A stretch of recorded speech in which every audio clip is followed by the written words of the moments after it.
Welcome to LA Currents. I'm Ann Pulice. Joining us today, we welcome Stephen David Simon. He is the Executive Director and the General Manager for the Department on Disability. We're so glad to have you with us today, Stephen. Thank you so much, Ann. Great to be here. Thanks for coming. Let's just start with the basics. What is considered a disability here in the city of Los Angeles? That's actually a complicated question. We define it very broadly. Under the ADA, it's having a physical or mental impairment that impacts a major life activity. And a major life activity is hearing, seeing, talking, standing, learning, walking, bending over, your body working, your circulatory system, your respiratory system. It's really very broadly defined, and we try and support anybody with a disability. That's the ADA definition. For the Social Security Administration, where it's about work and benefits, it's having a physical or mental impairment that stops you from substantial gainful employment for more than a year. So it depends on what you're trying to define. We accept any of the broad definitions of disability. Okay, and what kind of services then do you offer in the Department on Disability within the City of Los Angeles? Sure. Well, we have a pretty broad mandate. We're supposed to ensure that every single city service, program, activity, and facility is accessible and inclusive for people with disabilities. Okay. Right? So we cover a little bit of everything. We're divided into 4 divisions. We do a lot of direct compliance. We have an ADA division that works mostly with other departments, like the other city departments are our clients, and to help them make their programs, activities, and facilities accessible. We do accessible communications through there, everything from sign language interpreting to captioning and so on.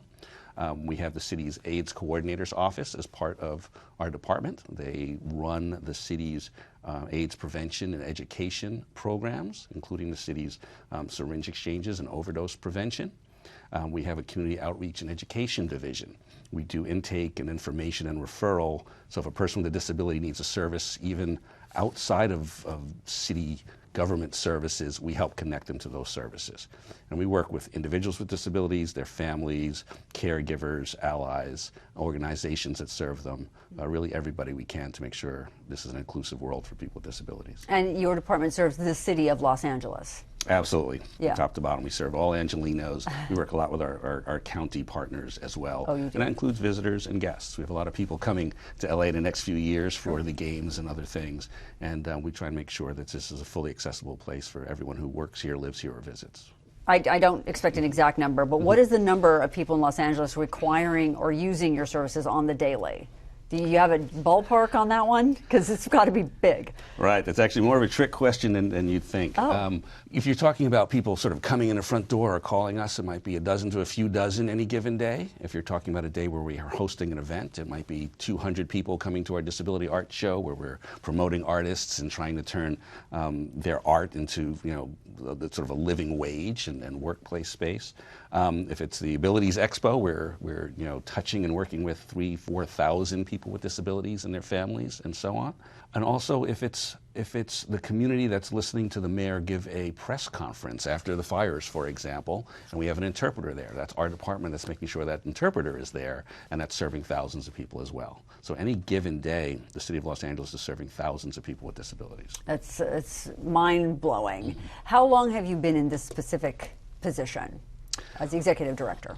I almost have to think about that. I'm 10 years in this position as executive director, and prior to that I was the AIDS coordinator for the city for about 9 years and had a little break up the middle. So it's been about 20 years, mm-hmm. But the AIDS coordinator's office, as you mentioned, is located in your office. That hasn't always been the case.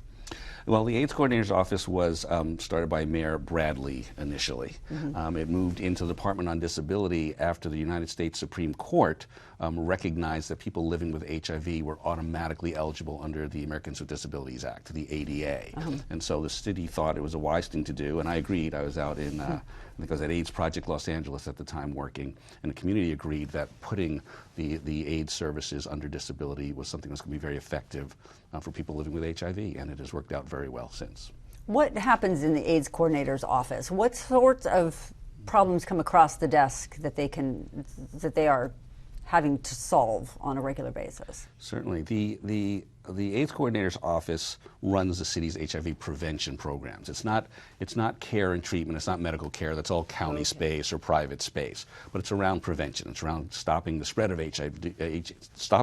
HIV, certainly reducing the number of infections that are out there, and really trying to literally get to zero HIV infections. And they do that a lot of ways. They work with targeted populations, young gay and bisexual men, specifically programs targeted for women, programs targeted for transgender folks, but also the AIDS coordinator's office manages the city's syringe exchange programs and the overdose prevention programs. And that's an extraordinary amount of work. There are probably 7 or 8 vendors really spread out across the city, and those are the folks that are trying very hard to make sure you're not finding used syringes in your parks and on your streets. And they're going out to homeless encampments and trying to serve people, get them the care they need, again, collect dirty syringes. That's what we call it, syringe exchange. Yeah. And really get some very hard to reach people into care and treatment. So there's extraordinary work done out of that office. Have you seen a lot of success in that area? The numbers have changed, one would hope, over the years? Absolutely. Yeah. HIV rates are going down city and countywide, which is a wonderful thing. We're hoping that stays in place over the next few years as some changes happen in Washington, mostly around funding and policy. But the city has been very committed to that space. We're in a tough budget time right now. We're hoping that that office remains supported the way it needs to be, and also looking at working with other departments in the mayor's office and council around utilizing some of the opioid settlement funding, which again is around overdose prevention, because our office, and I think most people in the city don't know this, the AIDS coordinator's office and Department of Disability does the most trainings and gives away the most naloxone, the drug that's used to reverse overdoses, of anybody that's in the city family. It comes out of the AIDS coordinator's office. And it's under the Department on Disabilities. Absolutely. So we are literally saving lives by helping to train people out in the community and giving them the tools they need to help literally save lives and reverse overdoses. Are those folks that work in public schools? Like who is it that does that kind of training? The training are community-based providers that we contract with. They've come and trained our staff. They've trained some other department staff. We are working with other folks like libraries, for example, where they might run into folks who need the assistance. Yes. And there's something again called Narcan or naloxone, which is an inhaler essentially one uses. And if you utilize it on someone who's having an overdose, it will stop that overdose and literally save a life. And we're talking hundreds, if not thousands, of lives that have been saved from that program already. Right.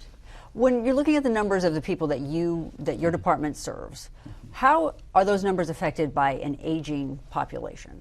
Does that matter? It does matter. I mean, Los Angeles is an aging population in general, right? There's a significant percentage of Angelenos that will be over 65 in the coming decades. When we talk broadly about people with disabilities in LA, it's a moving target as to the percentage of people who have a disability. Okay, it depends on who you ask. Sure. So I use a number that's between 18 and 25% of the population. It's a significant number. If you go with the American Community Survey out of the census, out of the U.S. Census, their numbers range between 13 and 20%. Depends on which year they're doing their report. If you look at employment data, sometimes it's only 10%, because most people don't disclose your disability in an employment application unless they have to or they need an accommodation. So we've got a lot of different numbers. Again, 18 to 25% is my target range, but people who are aging, people over 65, have 40 to 45% of them have a disability and are aging into disability. So this is a world where we need to make sure accessibility is really expanded across all our services and programs, because not quite the majority, but we're getting closer. A plurality of the population are going to be people with disabilities in the coming decades. So does that mean your department is responsible for identifying places that need to be, say, retrofitted for accessibility? Is that what you guys do? It is. We don't, now, I don't have construction forces. I can't go out and fix things in that sense. The federal government requires under the ADA that cities, so local governments, cities, counties, even state governments, even university systems, for example, conduct something called a self-evaluation. You literally go into spaces and assess that space for accessibility. What are the barriers? And that's physical plants, physical buildings. It's also programs and services. And they only have to do this once. And Los Angeles did it back in 2000. And then you take that self-evaluation and you build a transition plan. You write a plan to fix it all, to make it all accessible. And you update that plan every year. Okay. And most cities honestly don't do a terribly good job of it. LA probably no better or worse than anybody, but a lot of cities don't do a great job of it. So we decided, my team decided that about 4 years ago now, we were going to just start from scratch. It was too hard to go to every single department and find where their plan was and really sort of clean it up and update it. Let's just start from scratch. That work thus far, we're at about 40,000 barriers that have been identified. And sometime in this next fiscal year, we are going to begin drafting that transition plan. We're still looking for some resources in the budget to do so, to bring some folks in to help us with it because of the scale of this city, and actually have a long-term plan to address all those barriers and make Los Angeles very accessible. Give me just an example. What's some of the barriers that you come across? A lot of them are, I'll call it the obvious. So, do you have a library or a park that's just got stairs to access some building or space? Right. The bathrooms in any given city building, for example. But also, when we're talking about programs and services, what is the transportation to get the kids to the sport festival that's happening at a park, right? Can you get to that park because of the sidewalks? The sidewalks are always a big discussion in Los Angeles. Always. And there's a plan to make them accessible. It's a good, give or take, a 30-year plan. And we're well into it, but we're trying to speed up how that work gets done. So we partner with Public Works, we partner with all other city departments. And all in all, LA's actually doing pretty well, but we have a long way to go. How is our transportation as far as people with disabilities are concerned, need to use public transportation? Are we up there pretty good, or does it need a lot of work? It's such a high need that it's a tough mandate to get there. So we've got LADOT and our bus systems. We've got Metro and their bus system, countywide. Yeah. And the train system. The beauty is, for example, the trains are much newer than a New York or a Washington. Yeah. And so we actually have a much more accessible rail route. Our buses are generally accessible, but it's important that we make sure, for example, all our drivers are trained. I have a colleague, I believe he lives in the city of West Hollywood, who he's got cerebral palsy, and he has a difficult gait, and it's hard for him to board a bus. And he does not use a walker or a wheelchair. He doesn't like to, he can, he does sometimes. And he has he's gotten to a bus and asked for them to put the ramp down and been told, well, you don't have a wheelchair. We don't have to do that. And I said, well, no. You actually have to do it for anybody that needs that ramp to access it. So sometimes it's education. Again, I think most of our drivers are well trained for city and county or city and metro. But a lot of it's just education. Transportation is huge. You mentioned that the Americans with Disabilities Act came into law in the 1990s, you said 35 years ago. Does the act change and evolve in a way that affects the city of Los Angeles and specifically your department? It's interesting. The ADA itself really is this blanket civil rights law. I mean, it's really broad. It's that accessibility across, again, services, facilities, activities. Title II is, again, local government. Title I is employment. Title III is essentially private businesses. It evolves because the United States Access Board generally writes new guidance, like very specific. This is how that website needs to be accessible. This might be physically how we're going to change the rules at a corner or a curb ramp.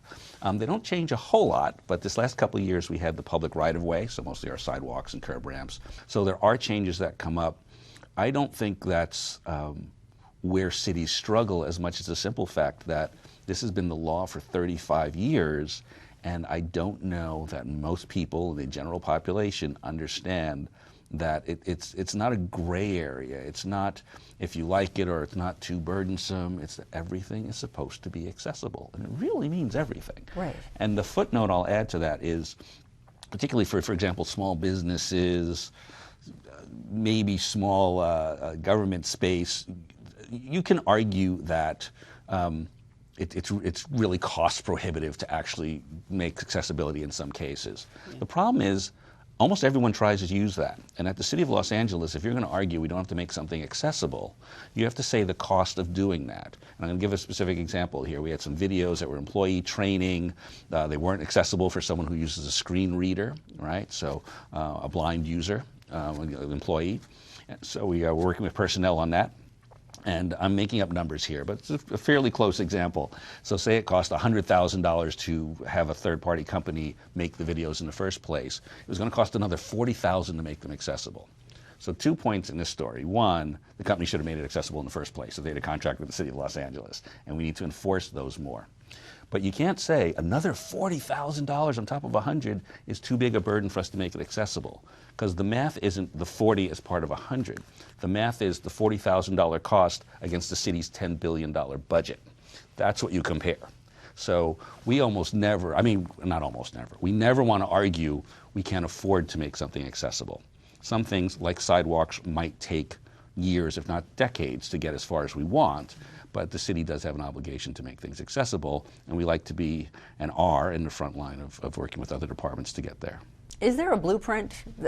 Is there another city that you look to and go, Baltimore is killing it in the game? Is there something like that you can sort of glean from, or are you the ones that people are going, look at what LA's doing, they're amazing? I love that question. Yes and yes and yes. I get the privilege, one when I travel anywhere in the world, I'm taking pictures constantly of things I think are very accessible or very inaccessible, sure, and try and bring those ideas back here. But on a month-to-month basis, I meet with my counterparts in probably, at any given meeting, 10, 12 cities. There's a core group of cities called Empowered Cities. We actually formalized that several years ago, and it's Los Angeles, San Francisco, New York, Boston, and Chicago. And then we invited, our partner cities across the country, and a lot of them show up: Houston, Cambridge, DC, Salt Lake City, Philly, St. Louis. Sort of shout outs to my partners in this work. Right. And we just share best practices. We have this competition. It's sort of a joke, particularly in those original 5, like, I'm better than you on this, but the goal is for us each to catch up, in our weak areas with whoever's strongest in that space. And in general, I think LA is doing very well. I think we are a top tier city in accessibility, but again, we've just got a lot more area to cover and a lot more work to do as we move forward. And are the Olympics and the FIFA World Cup, are those things you look to and go, okay, this is our drop dead moment. We have to have X amount of things done by this time. We have to. The games are going to have an extraordinary impact on Los Angeles. So the Olympics and Paralympics, the FIFA World Cup, they got a Super Bowl in between there. I think we've got an LPGA championship in there. These should and could and will and already are becoming a driver to make sure accessibility is in place, and we're trying to work with that. The hitch is the scale it needs to be done on is truly extraordinary. It's sort of speeding up all our processes to get there. So yes, we're using the games as a catalyst to improve accessibility. There's something in sort of games jargon, because I supported the bid team. I was not on the bid team, but I got to actually travel to Rio for the Paralympics, which was a wonderful moment, and actually sit in on the conversations with the International Paralympic Committee and International Olympic Committee.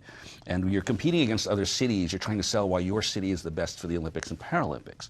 But at the same time, you're also trying to figure out how the Olympics and Paralympics are going to really change the legacy of the city you're in. It's the legacy energy.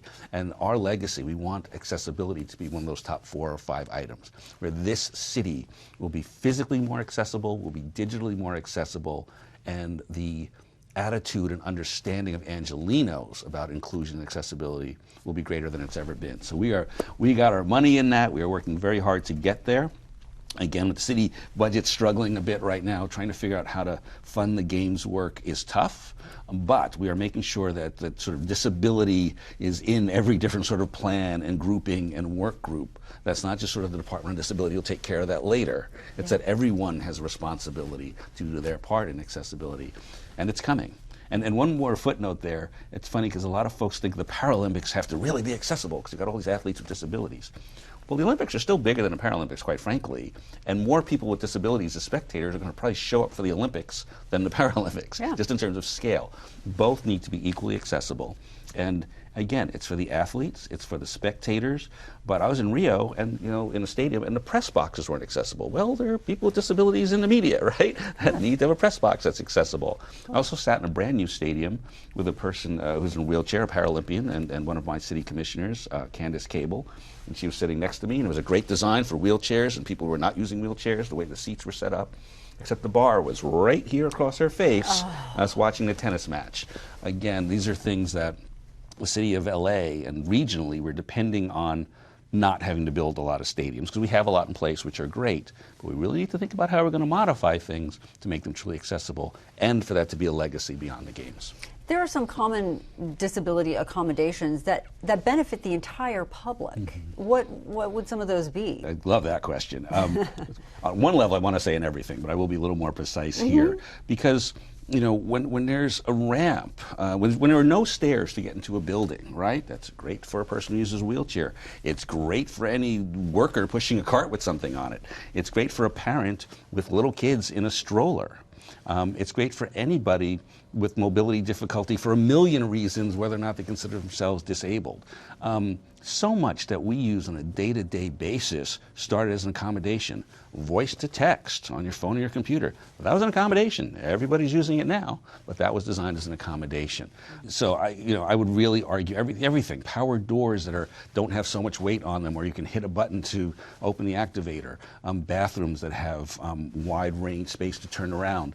As part of a film festival that we do called Real Abilities, Nick Novicki, that's the name I want. There's an actor I know, and producer I know, named Nick Novicki, and he runs the Easter Seals Disability Film Challenge.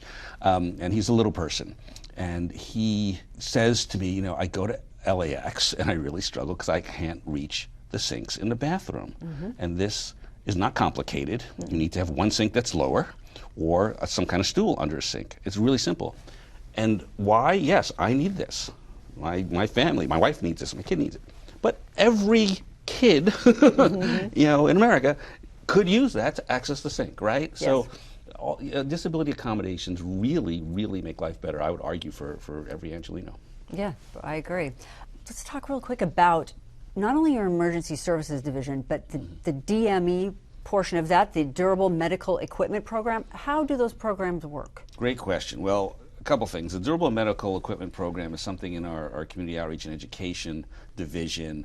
It literally provides equipment for people with disabilities. We're trying to be a provider of last resort. So if somebody needs a wheelchair or a walker or a rollator, or sometimes even a shower bench. There's some very practical things people need on a day-to-day basis that it might take months for them to apply for state benefits or federal benefits, for example. And we try and get those to Angelinos. In emergency situations, that whole world changes. My department is very invested in emergency preparedness, response, and recovery, and the fires really brought that out recently. People with disabilities and an aging population are particularly vulnerable. So the DME program, temporarily we provided hospital beds. We worked on emergency backup batteries for people who had equipment that might lose power or had lost power. And these were really life-saving endeavors. Broadly, in emergency management and response for the fires, for example, we spent hundreds of hours in the Emergency Operations Center. We staffed 2 different seats in there, the Disability Access and Functional Needs seat. We make sure people with disabilities are served quickly and as best as possible. The Emergency Management Department has caches of other supplies that people need. We go into the shelters and make sure they're accessible, and try and reach out directly to people with disabilities who are in that kind of space. So there's an extraordinary amount of work that goes into emergency response. The city has plans across literally all departments incorporating people with disabilities in our emergency response. And that's an absolute top priority, I think, moving forward. The fires taught us a lot.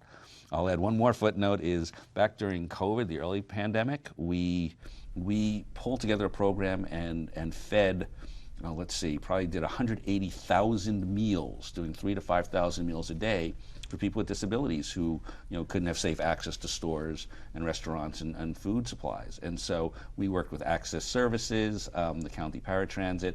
We worked with the zoo and the library, the places to pick up and drop off and deliver this food.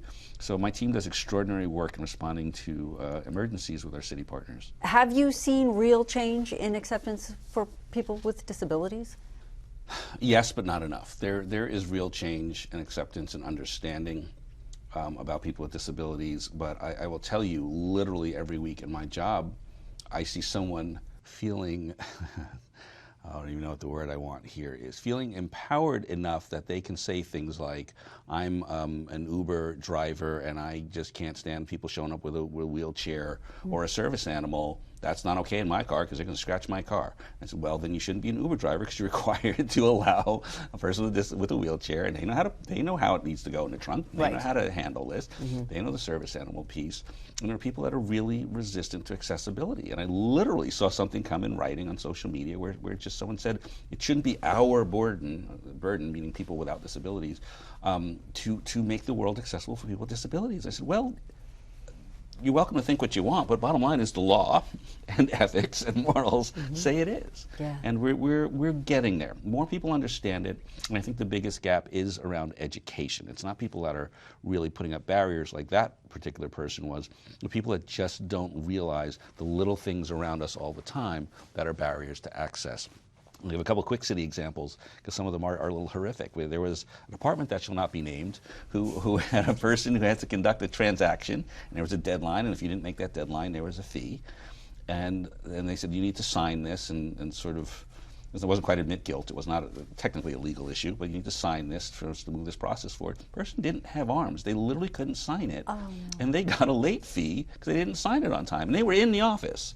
And it's sort of just common sense to me. If they can't physically sign it, just find another way for them to sign it. Yeah. You know, make something up on the fly if you have to. We have to, from a customer service perspective, just have that goal of, I'm trying to serve the people that come into my city department, into my public space, and just do our best to get there. And if someone really doesn't know a technical way to get there, my office will provide that kind of technical assistance. People come to your office with grievances as well? Absolutely. We're trying to decentralize it a bit because our goal is that if someone says, I'm a person with disability, I cannot access a particular service or building, that they go to that place, or they call into that place and they file their complaint there, because city departments honestly need to take responsibility for that space and try and remedy the situation themselves. If they cannot remedy it themselves, they can talk to us for technical assistance. And if the constituent doesn't get that barrier removed, they can file a formal Title II complaint with the Department on Disability.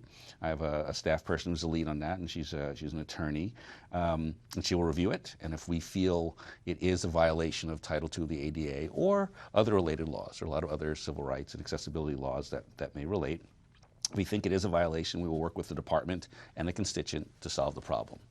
If we determine it's not a Title II violation, we will still work with the constituent and the department to solve the problem. Because at the end of the day, we want to really serve Angelinos.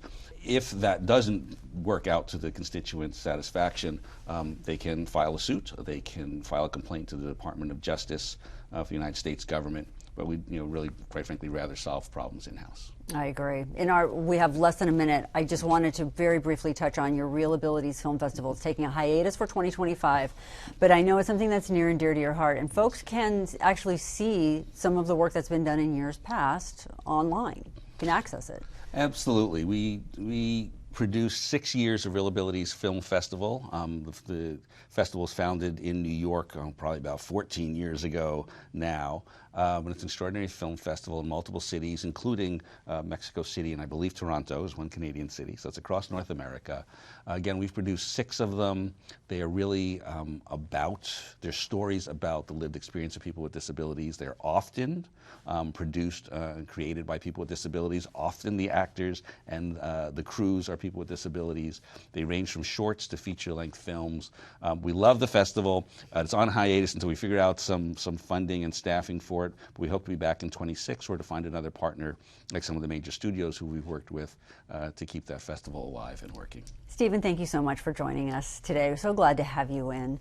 This has been LA Currents. I'm Ann Pulice. Thanks for joining us. We'll see you next time. If you want to get a hold of Stephen and his department, the Department on Disabilities, on social media, they are LACDOD.